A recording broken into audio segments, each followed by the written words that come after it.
모든 사람에게 긍휼을 베풀려 하심이라는 제목의 말씀으로 하나님 말씀 나누도록 하겠습니다. 로마서의 내용의 핵심 주제는 오직 의인은 믿음으로 말미암아 살리라 함과 같으니라가 로마서의 핵심 주제고 성경 전체의 주제라고 말할 수 있습니다. 로마서가 말하는 바는 예수님을 입으로 시인하고 마음으로 믿어라, 그리고 입으로 시인하고 마음으로 믿었다면 몸으로 행동으로 그 믿음을 실천하라, 이게 로마서의 내용입니다. 이렇게 주옥과 같은 말씀이 펼쳐지는 로마 교회는 갈등이 있었는데, 그 갈등은 다름 아닌 예수님을 구세주로 믿는 사람들 간의 갈등이었습니다. 그 갈등은 이방인과 유대인의 갈등이죠. 사실 우리나라 사람들은 왜 유대인과 이방인이 갈등이 있을까?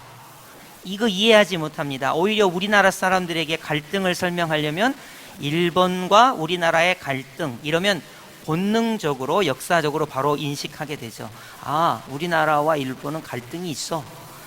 혹은 북한과 남한의 갈등, 아, 이거는 사회주의, 공산주의 혹은 자유민주주의와의 갈등이구나, 이걸 우리가 역사적으로 알 수 있습니다. 그러나 유대인과 이방인의 갈등에 대해서는 우리는 별로 관심이 없어요. 왜 예수님을 믿어서 한 형제 자매가 된 로마 교회가 갈등이 있을까? 그것은 유대인이면서 예수님을 믿은 그리스도인과 이방인이면서 예수님을 믿어서 그리스도인이 된 사람들이 교회 안에 같이 있었기 때문입니다.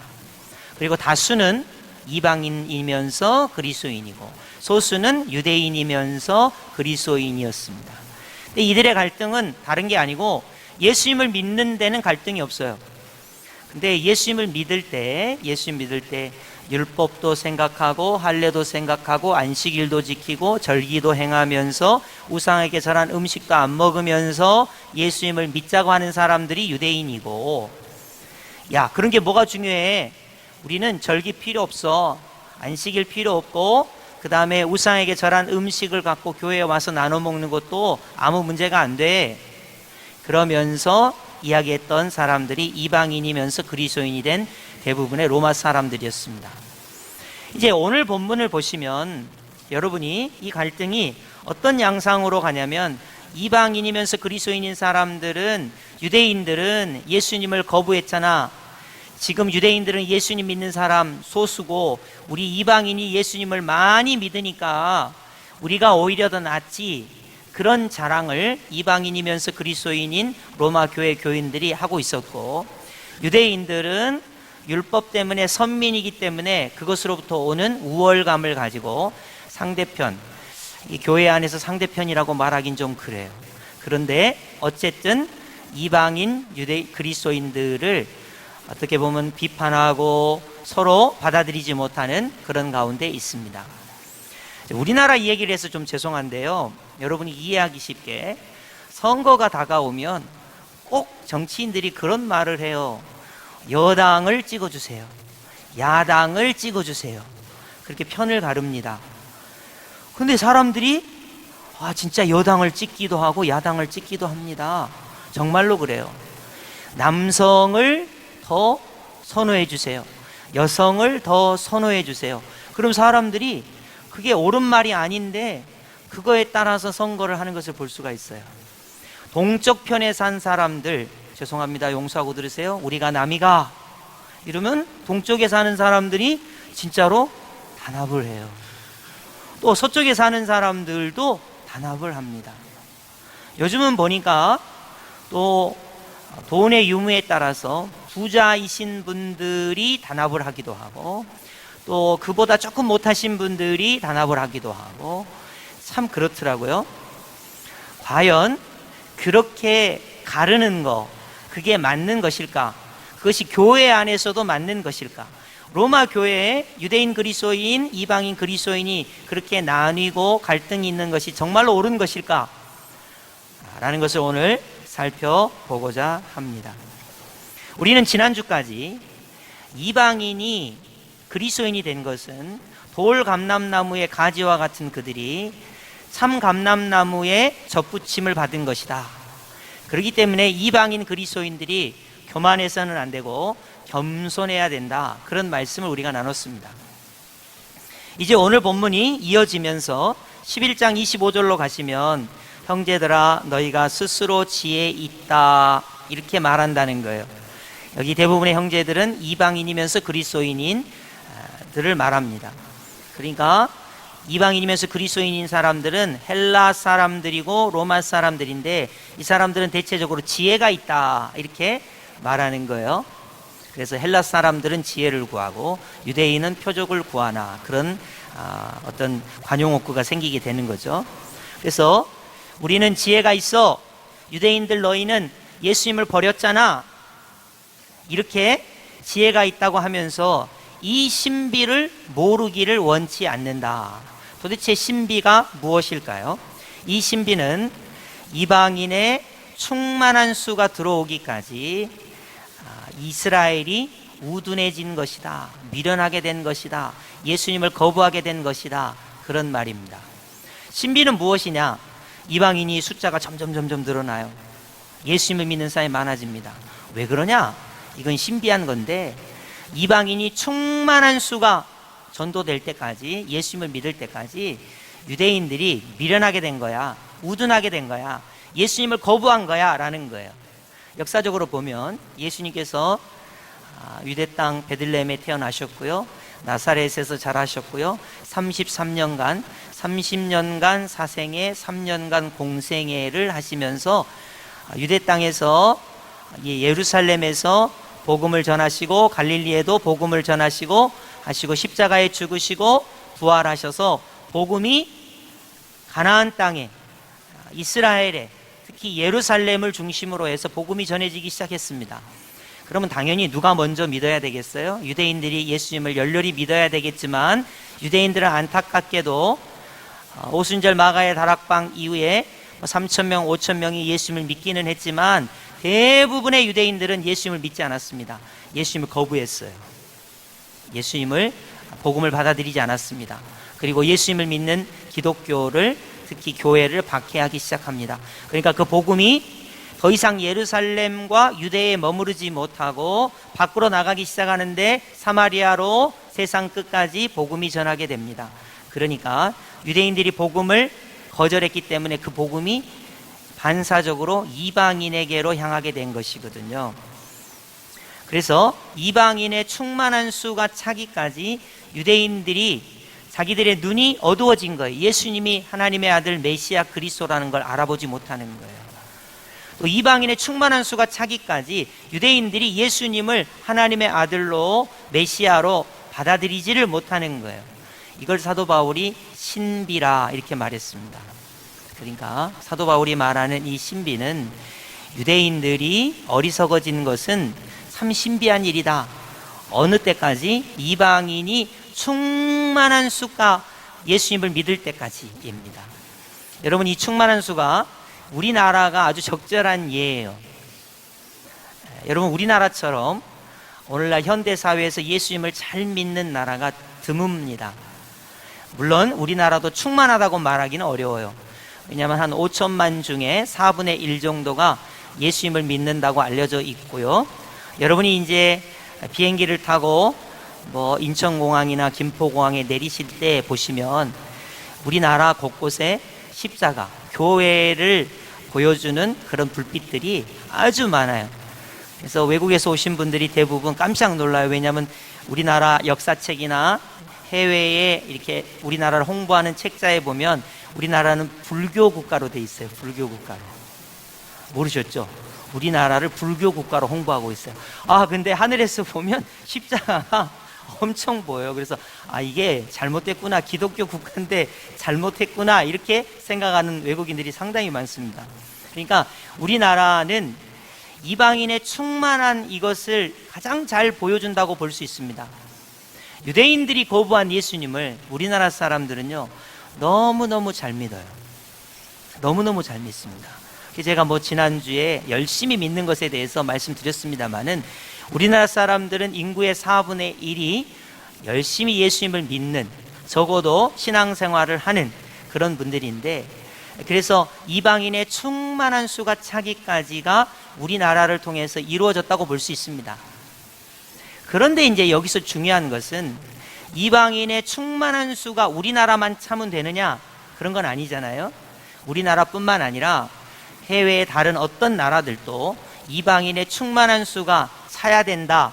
이제 이런 얘기를 사도 바울이 하고 있는 거예요. 그래야 유대인들이 이방인이 충만한 수가 다 차면 그제서야 예수님께로 돌아올 거다.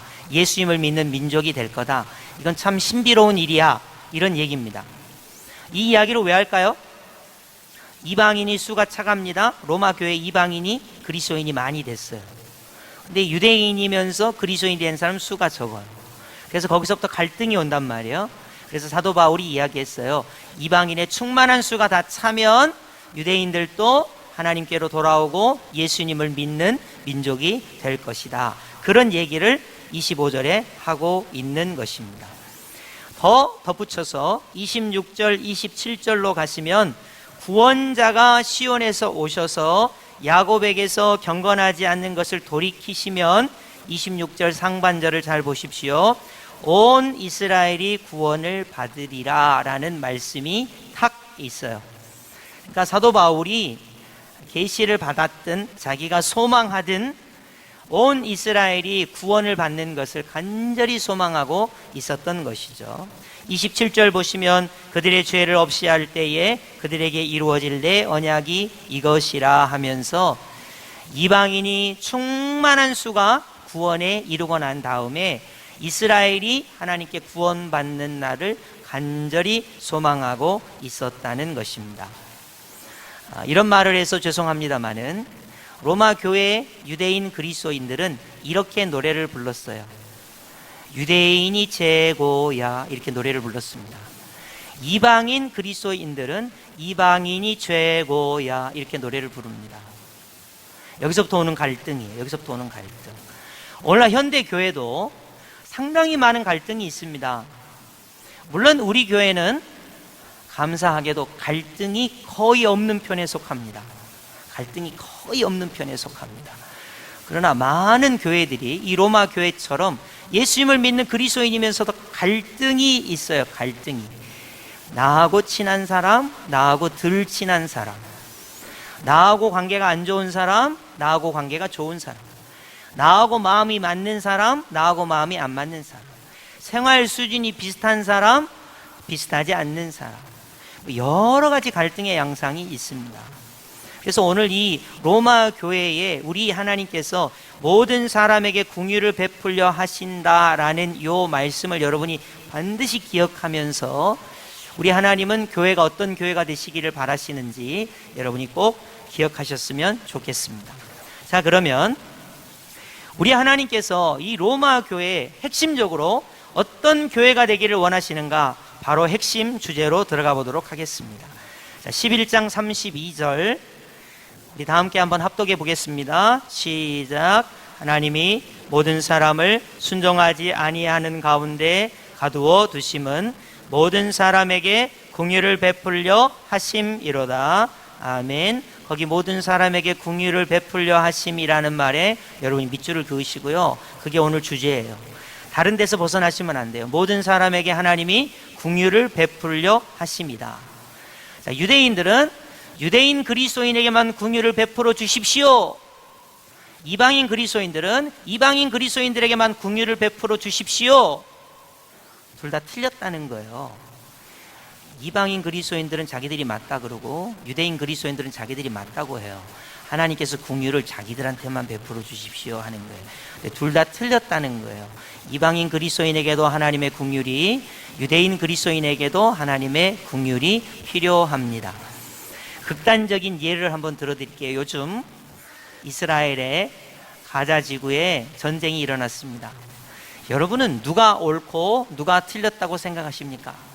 미국이나 유럽의 친 이스라엘 사람들은 이스라엘이 옳다고 이야기합니다. 그리고 이슬람의 무슬림들은 대부분 가자 지구의 사람들이 옳다고 생각합니다. 그러니까 서로가 틀렸다는 거예요. 오늘 본문으로 이야기하면 하나님의 긍휼이 이스라엘에게만, 하나님의 긍휼, 그들은 알라라고 하니까 알라의 긍휼이 가자 지구에게만 서로가 틀리다는 거예요. 근데 오늘 본문 말씀 여러분 보시면, 자, 사람에게 긍휼을 베푸는데 가자 지구 사람에게만, 이스라엘 사람들에게만이 아니라 모든 사람에게 하나님의 긍휼이 베풀어져야 한다고 성경이 말하고 있습니다. 여기에 우리가 주제가 있는 거고 주안점이 있는 거예요. 자, 쉽게 남자만 예수님을 믿어야 하겠습니까? 아닙니다. 여자분들도 예수님을 믿어야 합니다. 하나님의 긍휼이 남자에게도 여자에게도 모든 사람에게 긍휼이 필요합니다. 부자에게 하나님의 긍휼이 필요할까요? 가난한 사람에게만 하나님의 긍휼이 필요할까요? 아니요.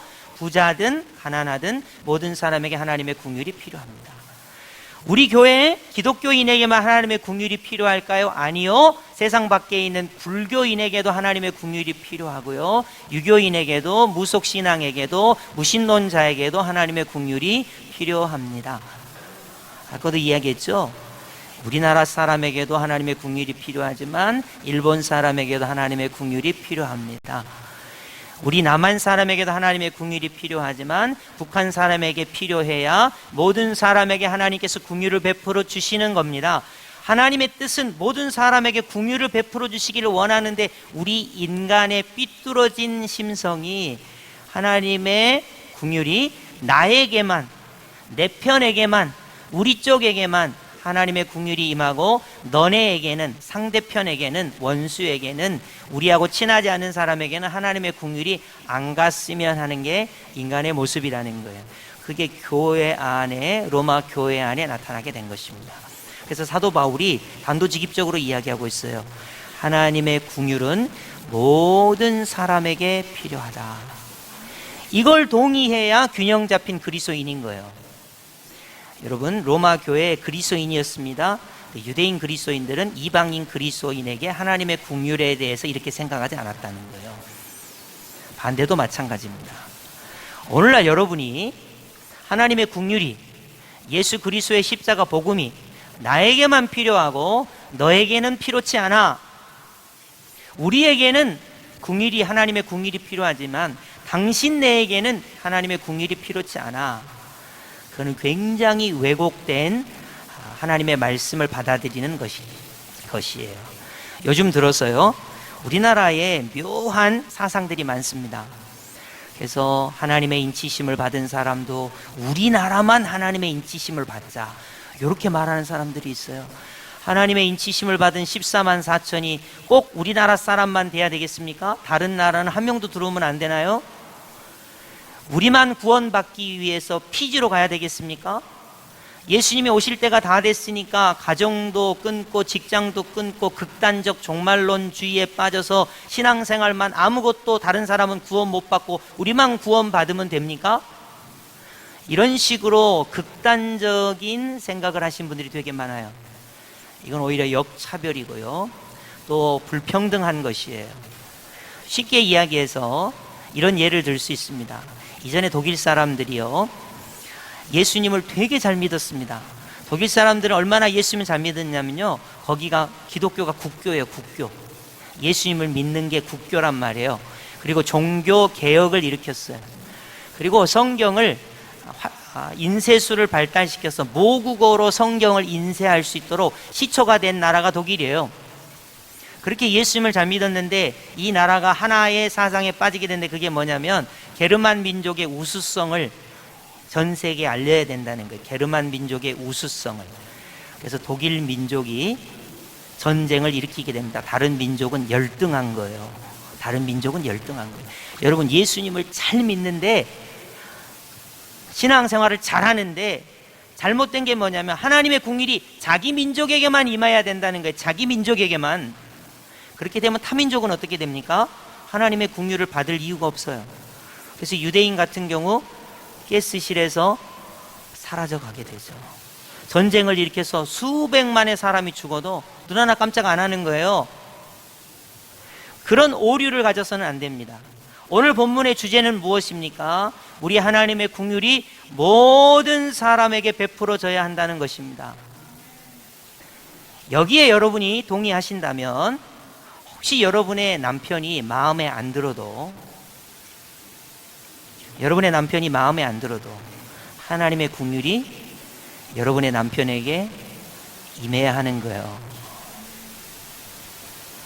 여러분의 직장에 어떤 동료가 여러분을 너무 힘들게 하고 어렵게 해서 갈등이 있고 그 사람만 보면 체할 것 같은 사람이 있어도 하나님의 긍휼이 나에게만 있으면 안 되고요, 모든 사람에게 하나님의 긍휼이 베풀어져야 하는 거예요. 그래야 기독교인이 균형 잡힌 그리스도인이 될 수 있습니다. 여러분, 우리 솔직히 우리 교회 잘해주는 사람 얼마나 좋습니까? 우리 교회 잘해주는 단체, 기독교인을 우대해주는 나라 얼마나 좋습니까? 그 사람들에게 하나님의 긍휼이 임한 것은 당연하지만 그렇지 않은 사람들에게도 하나님의 긍휼이 베풀어져야 한다는 것입니다.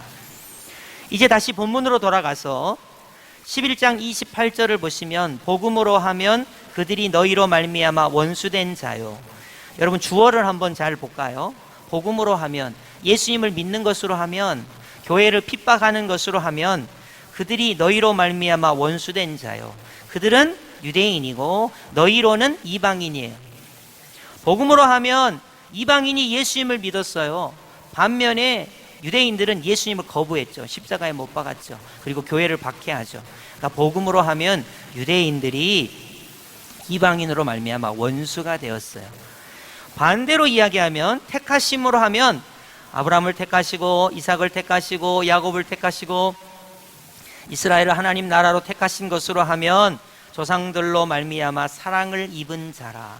어떤 측면에서는 하나님과 원수가 된 것처럼, 예수님과 원수가 된 것처럼 보이지만은 택하심으로 하면 사랑을 입은 자라는 거예요. 그러니까 유대인이 회개하고 돌이켜서 예수님을 믿고 로마 교회 안에 들어와서 그리스도인이 되었습니다. 이방인이 회개하고 돌이켜서 예수님을 믿고 이방인 그리스도인이 되었습니다. 그렇다면 중요한 것은 차별이 아니라 모든 하나님의 긍휼이 모든 사람에게 임해야 한다는 것입니다. 여러분, 이것을 우리가 반드시 기억해야 돼요.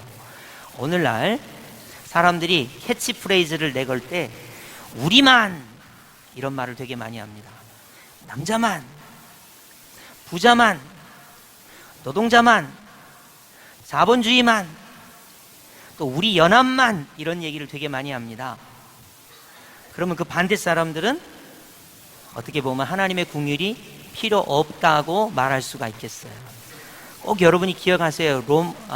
독일의 게르만 민족의 우수성, 이거 하나만 가지고 성경이 말하는 모든 가치를 잠식해 버렸어요.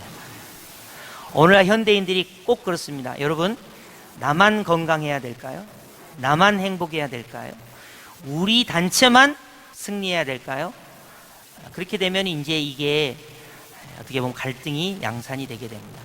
그래서 교회에서 제일 중요한 것은 오늘 본문이 말한 것처럼 우리 하나님은 모든 사람에게 긍휼을 베푸시는 하나님이라는 거예요.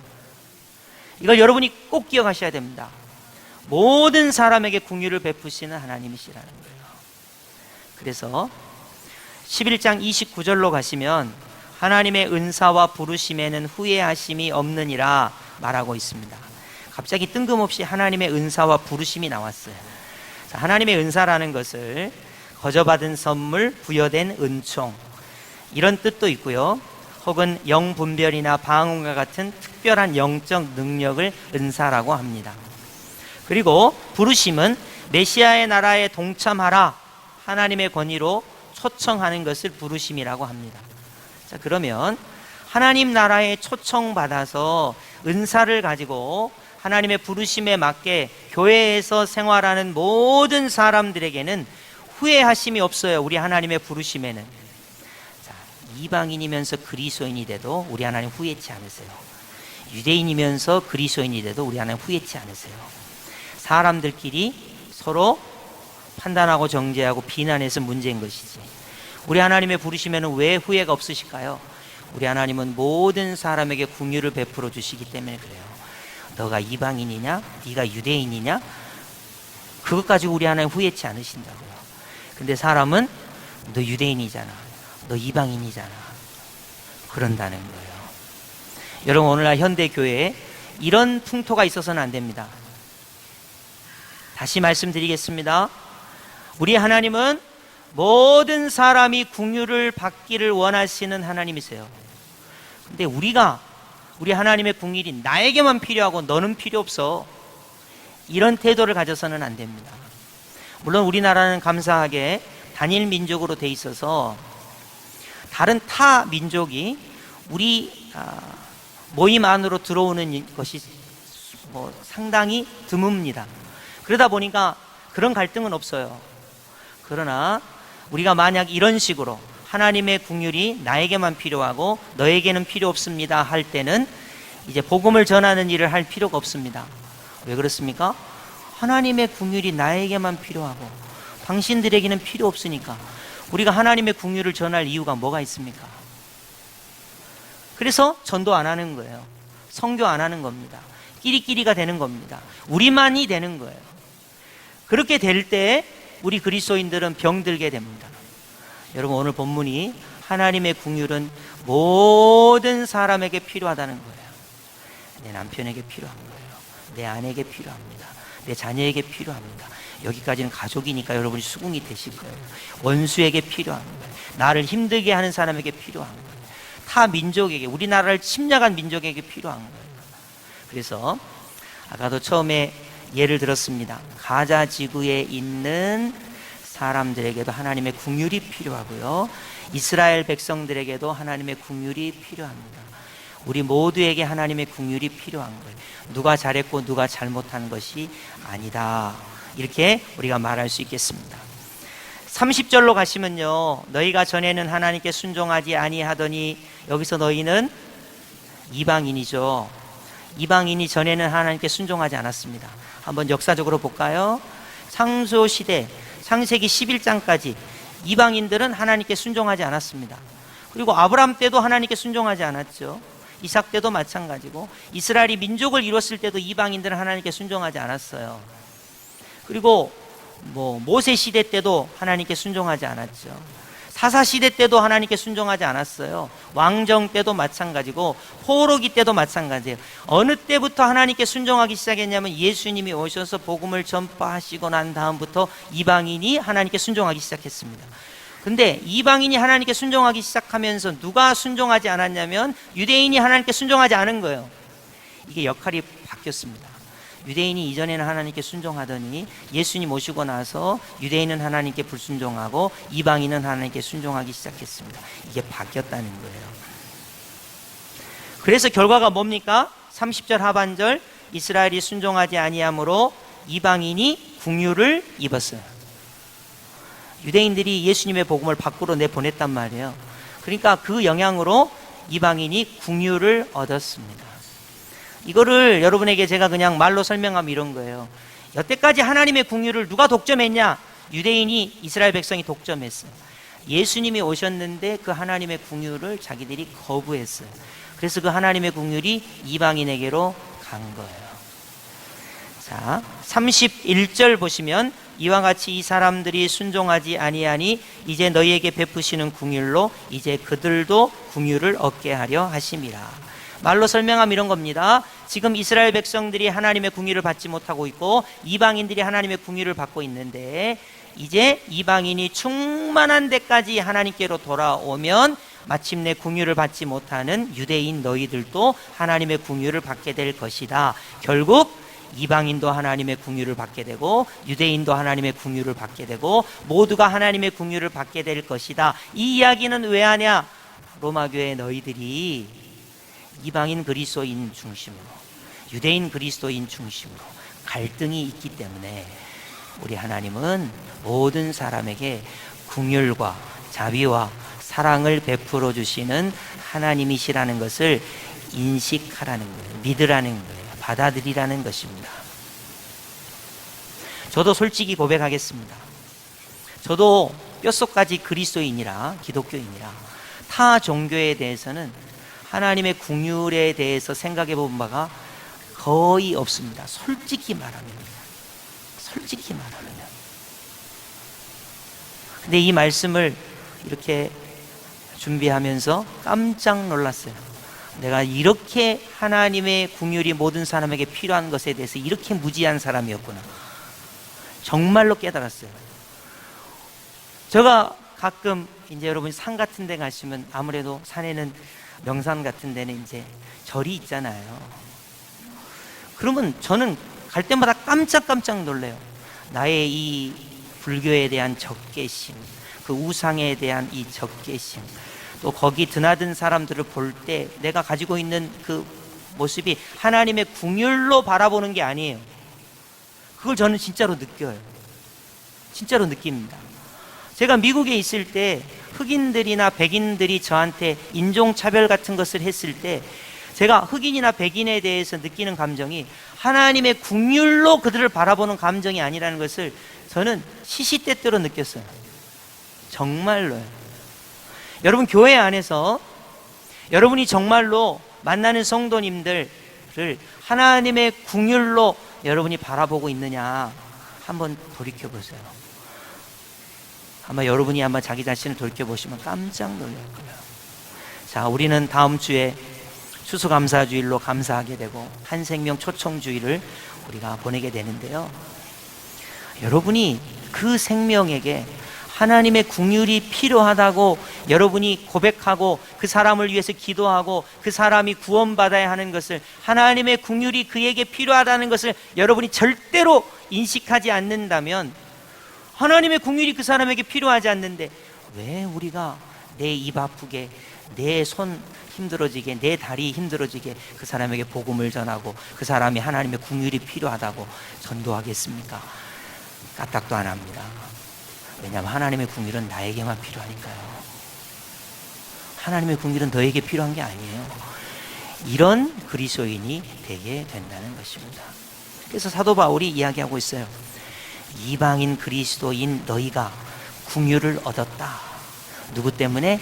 유대인이 하나님의 복음을, 예수님의 복음을 거절했기 때문에. 그리고 이방인의 수가 가득 차게 되면 이제 유대인들도 하나님께로 돌아오게 될 것이다. 이제 유대인들도 하나님의 긍휼이 필요하다. 그래서 이방인도 하나님의 긍휼이 필요하고 유대인도 하나님의 긍휼이 필요하고 모든 사람에게 하나님의 긍휼이 필요하다. 이게 하나님의 말씀입니다. 반대로 우리는 그것을 거부하고 있죠. 하나님의 긍휼은 나에게만 필요해. 원수에게는 필요치 않아. 타 종교인에게는 필요치 않아. 타 인종에게는 필요치 않아. 나도 살기가 힘든데 왜 내가 남에게 하나님의 긍휼까지 신경 써야 돼? 이런 이기적인 그리스도인이 되어가고 있는 것입니다. 오늘 말씀을 여러분이 꼭 기억하시고, 왜 원수를 사랑해야 됩니까? 왜 이웃을 사랑해야 됩니까? 왜 십자가의 복음이 땅끝까지 증거돼야 합니까? 왜 이방인이 충만해지면 유대인까지 하나님께로 돌아와야 하는 것입니까? 그것은 단순합니다. 우리 하나님, 사랑의 하나님, 긍휼의 하나님, 모든 사람이 예수님을 믿고 모든 민족이, 모든 열방이, 모든 사람이 예수님을 믿고 구원받기를 원하시기 때문입니다. 그래서 모든 사람에게 긍휼을 베푸시는 하나님이라는 것을 여러분이 꼭 기억하시고, 여러분 기독교인이 편협한 기독교인, 나만 생각하는 기독교인, 나만을 위하는 그리스도인이 아니라 우리 하나님은 모든 사람에게 긍휼을 베푸시는 하나님이라는 귀한 신앙을 가지고 믿음으로 사시는 은혜가 있기를 예수님의 이름으로 축복합니다. 아멘.